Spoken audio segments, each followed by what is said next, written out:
The show is that you'll be at the edge of your seat, guaranteed. I promised you action, so let's get right to it. The trucks that compete in Monster Wars are the world's top vehicles, and the drivers are the #1 athletes in the sport. They'll need all of their skills for the ultimate challenge just ahead.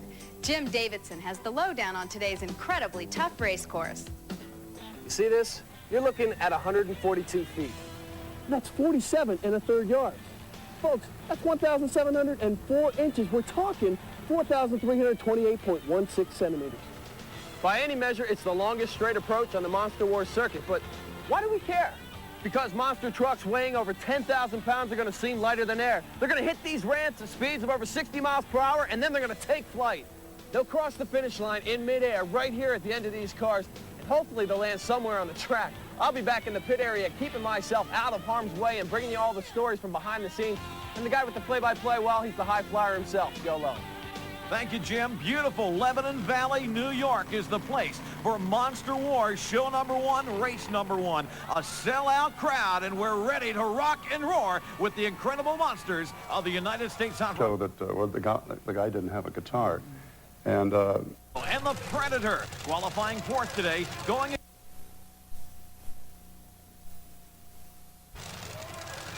Ray Perkowski from St. Louis, Missouri. Ray up in the cockpit, ready to check things out. There he goes, checking the helmet. And now, the Predator, Alan Pizzo. The crowd loves this truck, a $125,000 mega monster ready to roar.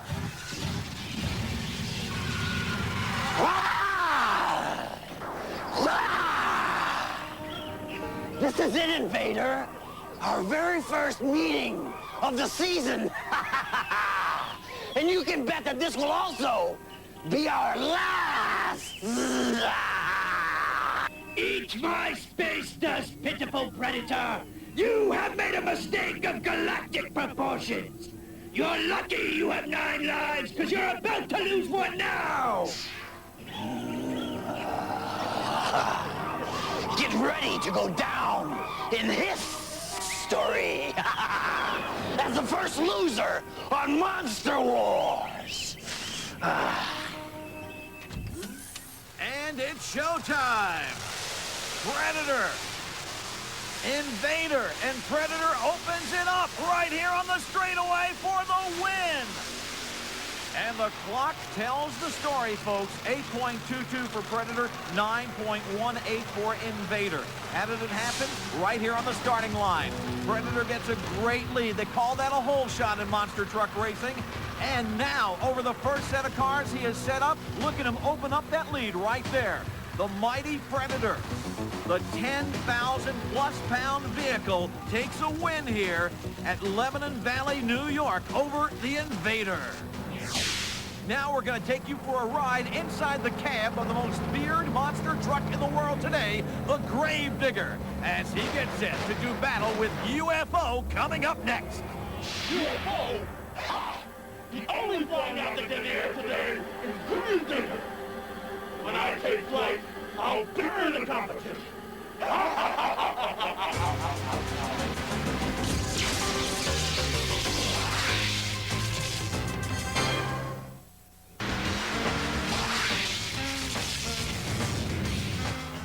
What faces the monsters here? Only one of the most challenging courses we'll see all year long. And the Goodyear trackbacks tell the story. It all starts on the starting line right here with a great hole shot for each one of these monsters. That will take them over the hill and over that first set of cars. And then it's down on the ground as quickly as possible to gain speed on this 142-foot straightaway and line up perfectly for this, our second set of cars. A good leap here will take them over the finish line, and that's what it's all about, getting across this finish line first. This is what the track looks like from the driver's point of view. As we get set for round #1, race #2, Our combatants today, Dennis Anderson driving the Gravedigger out of Kill Devil Hills, North Carolina. He qualified second. He goes against Bob Fisher and the mighty UFO from Pennsauken, New Jersey. Bob Fisher driving a Ford UFO, and there he is right now, ready to go against the Digger. The Digger, a Chevrolet, and Dennis Anderson signaling he's ready. Ever wonder what's going through a monster truck driver's mind, what he has to think about? Let's go inside the Digger now with Dennis and find out. All right, got a red headlights on. UFO's consistent, but he's not real fast. So we'll see what we can do with him. Yes, sir, ready to go, Bob? There goes the Digger going against UFO. He opens up the lead here. Look at him go, Digger! Over the set of cars and to the win. Gravedigger gets an easy win, 8.98 seconds against UFO's 9.16. That was a power puff run, man. Easy, easy, easy. Wasn't so easy, and as Anderson makes it look that way, he comes up and over the first set of cars, and he has it won right here. Down on the ground, he opens up the margin of victory. There it goes, the win for Dennis Anderson. Now the ISOCAM picks up the Gravedigger. And watch the shocks on this thing. Just one little bounce, he's back down on the ground over the cars. Watch the bounce. Nothing at all. He gets down, digs in, and gets traction. And that's what it takes to win here at Lebanon Valley. And now let's go back into the pits where Jim Davidson has more with the Gravedigger. Dennis Anderson, a great ride against UFO. Take me and everybody else through that run with the Gravedigger. Well, man, we pulled up to the line, and hey, it felt great. I wanted to check out that right lane. I ran the left lane before. The ramps felt good. I think if I hit them faster, the truck's going to land a lot smoother. Tell me which lane is working out better. Right now, I feel like the left lane was a little smoother. And what I'll do is I'll have lane choice. I'm going to switch back, and I'll try the left lane depending on who I get next. I feel like if I can put him away pretty easy, I'm going to jump back in that left lane and really make it on mine then. You sounded pretty confident tonight. Well, I don't know. You know, the truck's working great. And, hey, we just got to try it, man. We're going to go all the way to the finals here. If we can pull it off, we pull it off. If we don't, there'll be another week. Yeah, but Dennis, there are 8 other trucks standing in your way to victory here tonight. Now, our next matchup hits 2 great monster trucks, guys that are veterans of the sport and know what it's all about. We're talking, of course, about David Morris, the equalizer out of Springfield, Tennessee, and the world champion, Fred Schaefer's Barefoot from Pontoon Beach, Illinois. Freddie qualified first with a time of 7 seconds. Fred Schaefer, the granddaddy of them all. He started one of the original monster trucks and has been running them since the mid-70s. And now we're set, equalizer and Barefoot. And this is what they have to maneuver. Watch the green light up in the upper right-hand corner for the start. And there we go. Riding in the front of Barefoot. Side by side, Barefoot has some problems. And Barefoot 7.18 to equalizer 7.50, but did he stay on the course? Let's look. He must keep both tires over the cars at all times on the approach. I'm not sure he did it there. I'm not sure that Fred Schaefer, no, he didn't. When he approached that first ramp, he did not do it. Second set of cars, first ramp, Fred Schaefer's all over the place. The tire was not on the cars. They're going to call that a minor infraction. The United States Hot Rod Association has ruled that a minor infraction. Fred Schaefer loses it. And this is where it happens. Look, he goes off to the side. The tire's not on the ramp. He straightens up here, but it's too late. He must have approached that ramp with both tires over the cars. Equalizer, he had a great run. Not as fast as Barefoot, but David Morris was able to keep it on the track. You can see it right there. So Equalizer gets lucky, picks up the win, thanks to Barefoot's minor infraction. This is definitely not the kind of victory that I savor. I like to win fair and square. So here's some advice, Barefoot. Next time, keep your wheels on the ground and give the Equalizer an opportunity to beat you in a test that's just and true. I'll be waiting for my chance at a rematch. We've completed 3 races thus far in round 1, and there are still 2 to go. Here's how the first 6 trucks did time-wise. Barefoot's minor infraction may have cost him the victory, but his time of 7.18 still stands, virtually guaranteeing he'll return in round 2. Equalizer, Predator, and Gravedigger will definitely be back. But Invader and UFO, both losers, are hoping their times are good enough to advance them to the next round.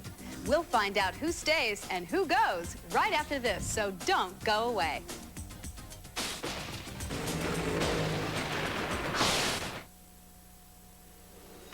Experience the excitement.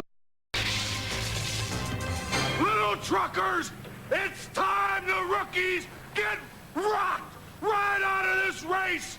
Monster Patrol, you won't know which way is up when I'm through with you. And the proof, it's in the pounding. Yeah! There is the Carolina Crusher, the big monster truck out of Wadesboro, North Carolina, with Gary Porter at the helm as he stages for round number 1, race number 4.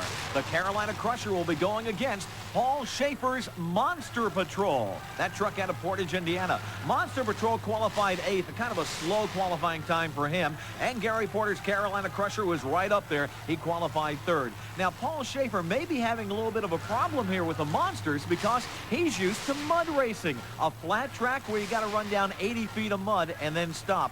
But he's moved up to the Monsters now, and he's going to be doing a lot of bouncing around. He's got to learn to maneuver this tough course. Gary Porter is a veteran at the sport, and he has a camera inside the truck, so let's go inside the Carolina Crusher and go for a ride with Gary Porter. All right, y'all get ready. There we go, green light. Gary Porter takes us for a ride. And Monster Patrol has some problems. He nosedived off the first set of cars and never could correct it. Gary Porter has an easy win. 7.27 versus 11.12. That was a wild ride. Were y'all hanging on? The guy that should have been hanging on was Paul Schaefer in Monster Patrol. He takes a nosedive right here, bounces all over the track, and he is out of it. Experience pays, and Paul Schaefer just needs to get some more experience up in the cockpit of Monster Patrol. Boom. That's the end. He's done. Gary Porter, flawless run for him. He punches it to get over the first hill, goes over that first set of cars, backs out of it. Now, planted firmly, he goes and sails on to victory and sails on into the pits where Jim Davidson is waiting for the Crusher. Gary, let me borrow you for a couple seconds. You're spending all night underneath the Crusher. You just beat Monster Patrol. How was the run? It felt pretty good. You know, over the first jump, I think I handled it pretty well. The second jump, I might have hit it a little bit too hard. And then I wasn't exactly squared up for the third jump. I think the ramp is a little sideways. I buzzed an adjustment off on my truck, and that's what it made it twist when it was up in the air. Okay, you're getting as much speed as possible in between the first set of cars and the second set of cars.